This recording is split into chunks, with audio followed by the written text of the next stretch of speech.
Doctor साहब जी कैसे हैं आप? ठीक है, जी। Thank you.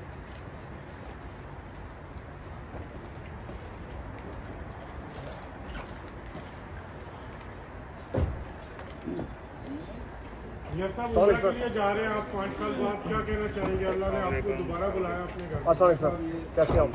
मुबारक हो सर।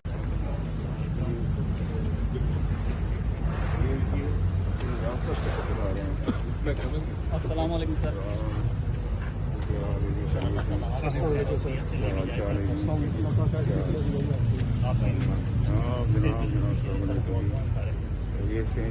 अस्सलाम वालेकुम मियां साहब, ये सब कब सर मुबारक हो। ये सब कब रवानगी है?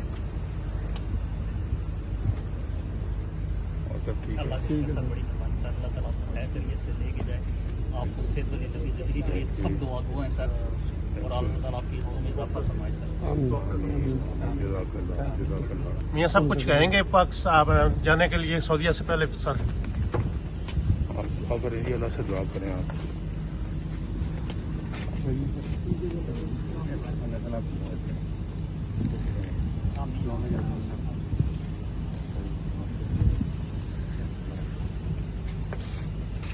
मियां साहब 5 साल के बाद जा रहे हैं सऊदीया, क्या फील कर रहे हैं सर?